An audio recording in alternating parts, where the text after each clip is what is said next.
Carl Jung uncovered a chilling psychological phenomenon. A hazardous warning sign manifests in individuals who appear charismatic just before they turn destructive. The sign, a subtle form of projection, serves as an early alert. What is this clandestine signal Jung found? And what steps can you take to shield yourself from an unseen, silent conflict? In 1913, a particular patient came to Jung, altering his perspective on human peril forever. This individual was charismatic, well-spoken, and appeared to care deeply for others. But Jung observed something unsettling. Every individual the patient labeled as malevolent or manipulative possessed the exact same characteristics, traits Jung identified as the patient's own disowned qualities. The patient wasn't just misjudging people, he was methodically casting his own shadow upon all those in his life. What made this situation especially alarming was how Jung himself had been initially taken in. The patient was highly recommended by peers who saw him as introspective and aware. His own family regarded him with awe, extolling his ethical clarity and his talent for seeing beyond people's masks. Even his estranged brother at first came to his defense, speculating that he was simply more insightful than most. Jung observed as this man demolished 3 relationships in 6 months, orchestrated the firing of 2 colleagues through meticulously planned campaigns of feigned concern, and pushed his own brother to the point of a nervous collapse. Through it all, he preserved an aura of total innocence, convinced he was the one being wronged. The patient would sit in Jung's office, eyes filled with tears, truly perplexed as to why he was constantly betrayed. He failed to grasp why his candor and perception were met with such animosity. Jung understood he wasn't facing a simple misunderstanding. He was witnessing the single most perilous psychological process in human interaction, unconscious shadow projection coupled with unwavering conviction. The most frightening aspect is what modern neuroscience has since uncovered about this mechanism. When an individual projects their shadow with firm belief, their brain literally reconstructs reality to align with their warped views. Studies indicate that during severe projection events, the neural pathways activated are the same as those active in delusional states. The individual is not knowingly lying. Their brain has genuinely modified its interpretation of reality. The prefrontal cortex, which typically cross-references our perceptions with the real world, is effectively overridden by the brain's emotional core. The projector's memories are altered in the moment to fit their story. This clarifies why shadow projectors seem so persuasive to others. They wholeheartedly accept their distorted views because their brain's filtering mechanism has been taken over by unconscious material. They can pass any lie detector test because to them it's not a falsehood. Their belief is authentic, even if their perception is not. The projector's certainty establishes what psychologists term reality distortion fields. They don't merely perceive you inaccurately, they persuade others to view you through their distorted perspective. This is how the distortion field functions in practice. When the projector describes you with such conviction, such emotional force, and such seeming anguish, other people's minds instinctively assume there must be some truth to their claims. We are biologically programmed to interpret emotional certainty as a sign of genuineness. The projector's suffering appears so palpable that onlookers infer the allegations must be valid. Even astute, psychologically savvy individuals fall for this trap because the projector isn't faking distress. They are truly feeling it, although its origin is their own projected shadow, not your actual conduct. Jung chronicled numerous cases where shadow projectors ruined reputations, ended relationships, and tore apart entire social circles simply by disseminating their unconscious projections with absolute belief. Consider a time someone accused you of motives you didn't have, feelings you never experienced, or plans you never made. If they did so with total certainty, resistant to any proof you offered, you were witnessing shadow projection in action. The more powerful the projection, the more certain the projector becomes. It's a psychological feedback mechanism that can ensnare entire families, offices, and social groups. The alarm bell sounds when you detect a complete schism between someone else's description of you and your own internal reality. They ascribe thoughts, emotions, and intentions to you that have no basis in your own mind. They state it with such conviction that you begin to doubt your own sanity. This is psychological gaslighting at its most refined. It's not deliberate manipulation, but an unconscious warping of reality that can lead its targets to a genuine psychological crisis. But this is where the real danger emerges. The projector's conviction generates a force that draws others into their distorted world. They don't just see you wrong. They assemble a legion of followers who adopt the same distorted view. Jung referred to this as collective possession. When whole groups start perceiving the world through the lens of one person's projections, the way one person's shadow becomes a group truth follows a distinct pattern. It starts with the projector voicing their concerns, always packaged as worry or care. They meet with people one-on-one, gauging who might be open to their version of events. Anyone who doubts the projector's viewpoint is quietly shut out of later discussions. Those who affirm the projections are welcomed further into the fold. A mix of factors makes people vulnerable to joining a projection field. Some have their own unaddressed shadows that echo the projector's claims.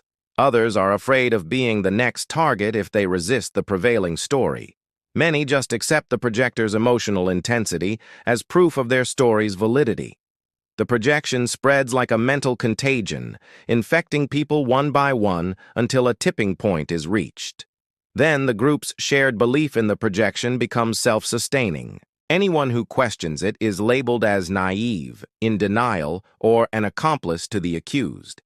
In a professional context, this appears as mobbing, where a whole department turns on one individual due to projected accusations.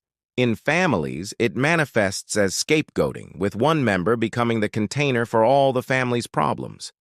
In communities, it leads to witch hunts, where a person is systematically ruined for offenses that exist mostly in the projector's mind. When a person delivers their projections with total certainty, others feel a psychological compulsion to conform their views to the projector's confidence rather than believing their own conflicting observations. The insightful individual is branded as the problem, not for causing trouble, but for exposing issues that already linger in the collective unconscious. Jung noted that the person with superior insight often becomes the scapegoat for everything the group cannot consciously face about itself. This dynamic explains why these targets don't just feel misunderstood. They feel methodically hunted by a power they can't logically comprehend. The projection has nothing to do with them. It is about the group's impulse to externalize and attack the very qualities it refuses to accept in itself. Here's what made Jung grasp the true power and danger of this phenomenon. The projector acts as the nucleus of a psychological tempest, unconsciously mobilizing others to attack the qualities they deny in themselves. The person being projected upon is left isolated, gaslit, and ultimately shattered by a collective fantasy they had no part in making. Jung outlined 5 clear warning signs that signal dangerous shadow projection. First is absolute certainty about the motives of others. They don't say, "I suspect you might be." They state, "You are," with complete conviction about your inner world, motives, and essence. Second is immunity to contradictory evidence. No amount of reasoning, clarification, or opposing proof can alter their perceptions. They take your attempts to correct them as additional confirmation of their rightness. Third is an emotional intensity that is disproportionate to the evidence. They have powerful emotional responses to perceived offenses or actions that others view as minor or imaginary. Their emotional force betrays the projected material, not your actual conduct. Fourth is a pattern of victim narratives. They repeatedly find themselves in conflicts where they are the blameless victim of someone else's malice, manipulation, or cruelty. The other players change, but they are consistently the one who has been wronged. Fifth is recruitment behavior. They subtly or overtly attempt to make others see you as they do, often through conversations framed as concern for your character or well-being. When you observe these 5 signs occurring together, you aren't dealing with a simple disagreement or clash of personalities. You're confronting an unconscious shadow projection that will escalate until it breaks something: your reputation, your relationships, or your mental health. These 5 signs manifest together because they all stem from the same psychological defense. The projector's unconscious is working desperately to evade a confrontation with its own disowned parts. The absolute certainty arises from the psychological need for the projection to be true. If they entertain any doubt, the projection falls apart and they must face their own shadow. The immunity to evidence serves a similar purpose. Every contradiction must be reinterpreted or ignored to preserve the projection's integrity. The emotional intensity shows how much psychic fuel is being burned to avoid self-reflection.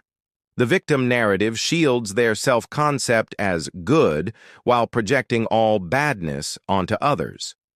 And the recruitment behavior is an unconscious search for group validation to bolster the projection's semblance of reality. To be on the receiving end of all 5 signs at once is a form of psychological assault that can make you question your own mind. You are absolutely sure that their perceptions are incorrect, yet they speak with such conviction that you start to second-guess yourself. You present evidence of your real motives and actions, yet this evidence is somehow twisted into more proof for their accusations. You see other people who once knew you well begin to view you through the projector's distorted lens. The isolation is devastating because you're being attacked for a version of yourself that doesn't exist, which leaves you with no effective way to defend yourself. Shadow projection develops along a predictable trajectory. First is the initial projection, subtle accusations or attributions that don't align with your reality, which you brush off as misunderstandings. Then comes conviction crystallization. The projections grow more frequent and certain. The projector expresses zero doubt in their views, despite your corrections. Next is reality distortion. The projector starts to see everything you do through the filter of their projection. Innocent actions become proof of sinister motives. Then social recruitment starts. They begin sharing their worries about you with others, always framing it as care or concern. This escalates to collective possession. Others start to see you through the projector's perspective. You find yourself defending against charges that seem to materialize from thin air. Finally, systematic exclusion happens. The group solidifies around the shared projection, methodically ostracizing or attacking you for traits that exist mainly in the projector's unconscious. Recognizing this progression can spare you years of psychological harm. The trick is to spot the second stage and disengage before the projection gathers collective force. But shadow projection is not the only perilous sign Jung discovered. He also found an even more hazardous psychological condition known as ego inflation. While shadow projectors are unconsciously dangerous, inflated individuals are consciously certain of their own righteousness, while remaining totally oblivious to their shadow. The inflated person doesn't just project their shadow, they identify with archetypal forces that far outstrip their personal ability to handle. They become possessed by the role of the savior, the sage, the truth-teller, or the righteous arbiter.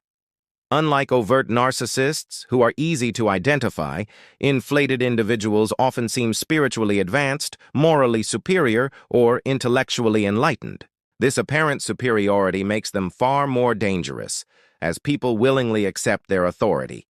What separates dangerous inflation from healthy self-assurance is the total lack of doubt or self-inquiry.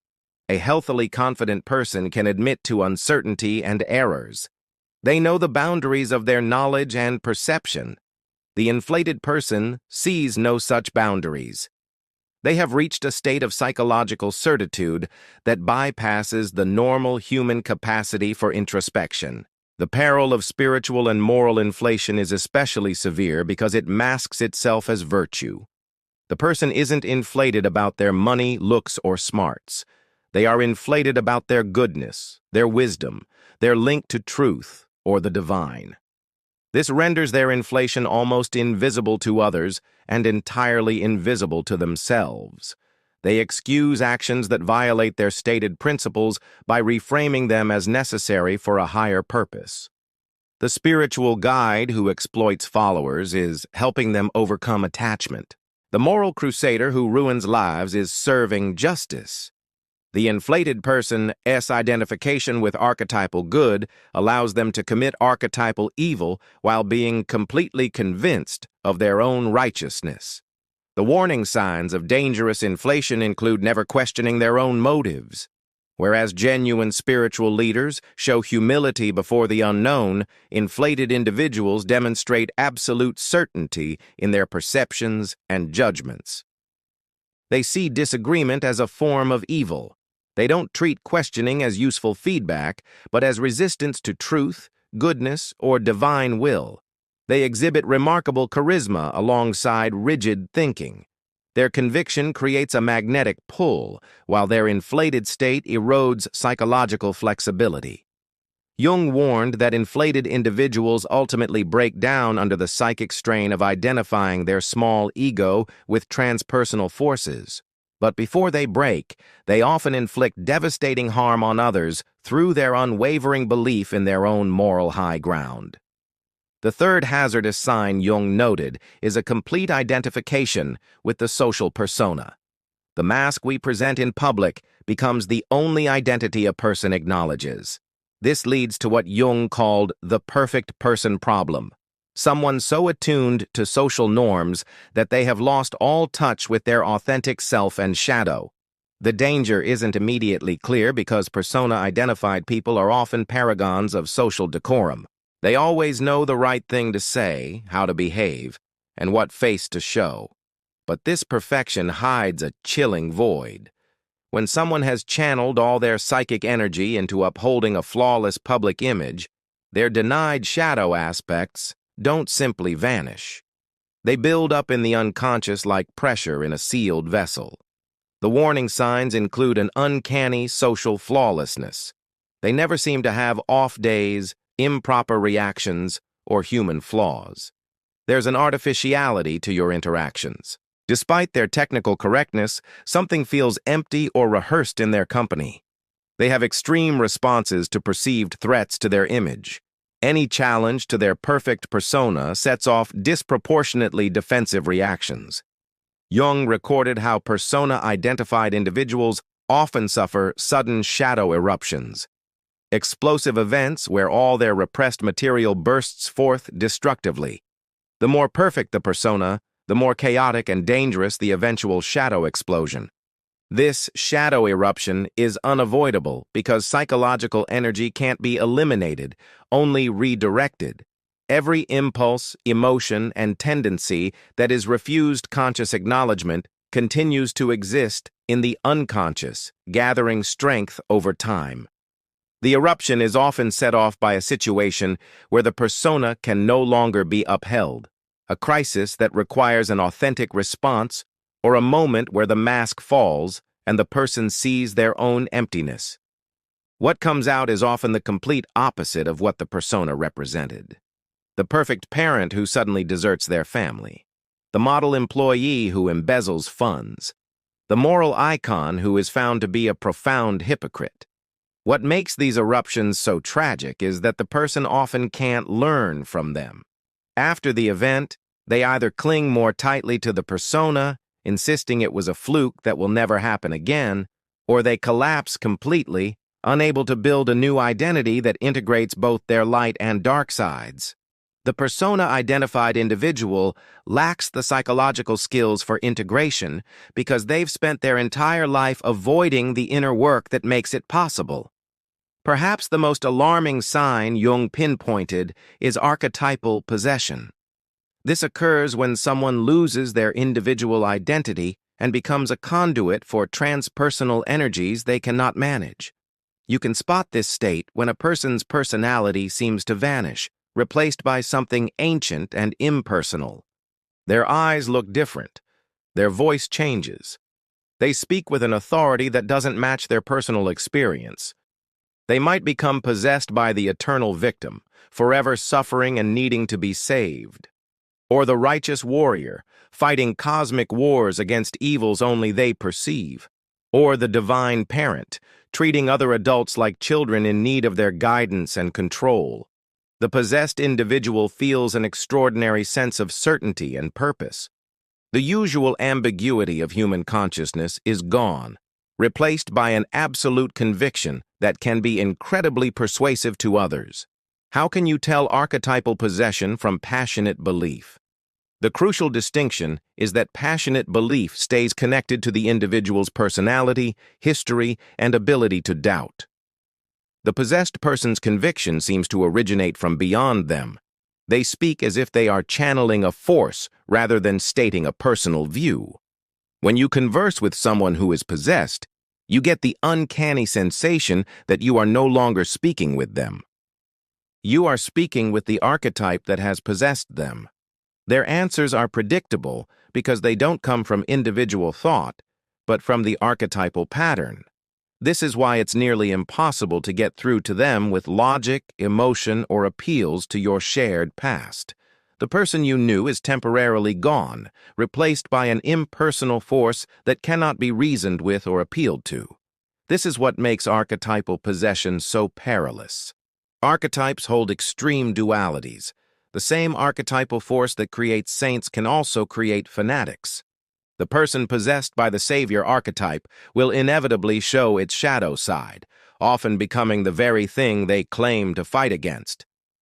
Jung documented cases where possessed individuals committed acts entirely opposed to their conscious values, later experiencing amnesia or creating complex rationalizations to account for their contradictory actions.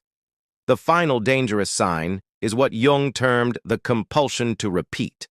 Unconscious patterns where someone obsessively recreates the same painful scenarios while believing they are victims of a cruel destiny.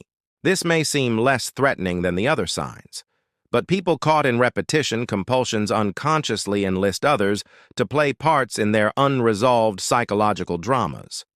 The warning sign emerges when you see someone consistently landing in identical painful predicaments with different people, always following strikingly similar scripts. They seem genuinely shocked each time the pattern recurs, as if they are victims of fate rather than the unconscious creators of their own repeating narrative. The risk lies in being recruited into their psychological play. Without knowing it, you can find yourself cast in a role in a story that started long before you entered their life. Usually the role of the betrayer, abandoner, or persecutor. Jung called this negative synchronicity, the unconscious talent for arranging encounters that reinforce unresolved issues. The person stuck in a repetition compulsion unconsciously sends out signals that attract the very people who can help them reenact their original traumatic situations. Now that you can identify these dangerous signs, how do you defend yourself? Jung's protection strategy is deceptively straightforward: conscious awareness paired with immediate boundary setting. First, trust your intuition. If someone's view of you consistently clashes with your inner experience, trust your internal reality over their projections. This is a psychologically vital step, as projection functions by making you doubt your own perceptions. The instant you value their distorted perspective over your own inner knowledge, you have entered their reality distortion field and lost your connection to the truth. Second, do not attempt to convince them. Shadow projectors, inflated individuals, and possessed people are impervious to opposing evidence. Trying to persuade them often reinforces their projections. This is likely the most difficult step to take because every instinct screams that if you could just explain yourself well enough, they would finally understand. But the projection is not rooted in misunderstanding. It's rooted in psychological need. They must see you that way to avoid seeing themselves clearly. Third, limit the information you share. Do not provide personal details that can be manipulated into evidence for their projections. Every bit of information you offer becomes fuel for their distorted story. Fourth, document your interactions. Keep a record of conversations and incidents. Projectors frequently rewrite the past to align with their distorted narratives. Having a factual log protects you from gaslighting and serves as evidence if others start to doubt the projector's account of events. Fifth, seek an external perspective. Consult with trusted individuals who know both you and the projector. Verify your perceptions with people outside the projection's influence. This is crucial because prolonged exposure to projection can make you question your own sanity.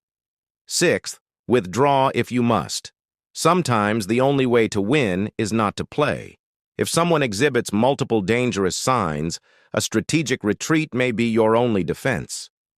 The emotional toll of withdrawal is significant, especially if the projector is a family member, a long-term partner, or a close coworker. You might feel as though you are abandoning them, betraying your bond, or conceding defeat. But withdrawal is not surrender.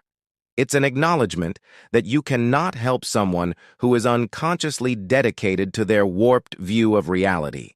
Your presence only gives them a target for projections that will persist no matter what you do. The most compassionate act for both them and yourself is to remove yourself from a dynamic that helps no one. Remember that patient who altered Jung's view of human danger? The one who wrecked relationships while maintaining total innocence?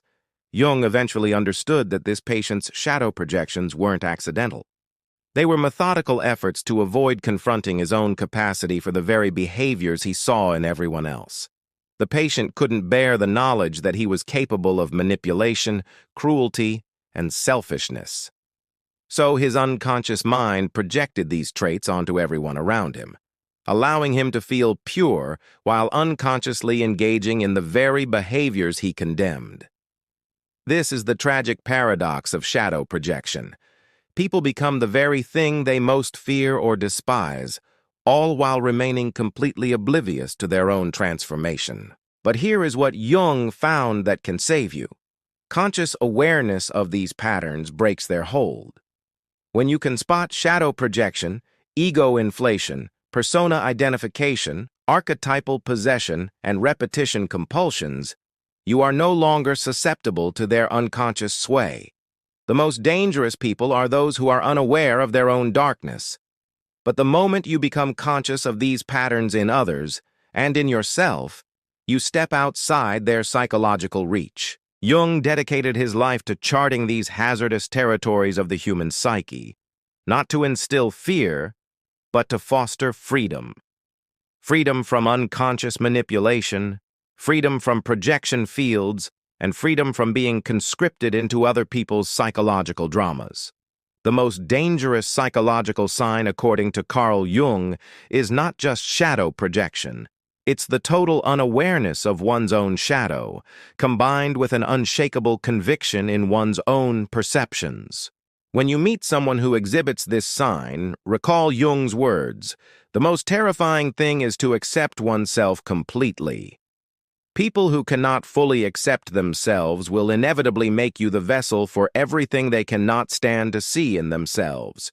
Your protection lies not in battling their projections, but in consciously knowing what belongs to you and what belongs to them. That awareness is your shield against the most dangerous psychological forces in human relationships. If you see yourself or someone you know in these patterns, share your story in the comments. Sometimes, recognizing these dynamics in our past can shield us in our future. Subscribe for more insights into Jung's discoveries about psychological development and the hidden battles that occur in every relationship. Thank you for watching. See you in the next dimension.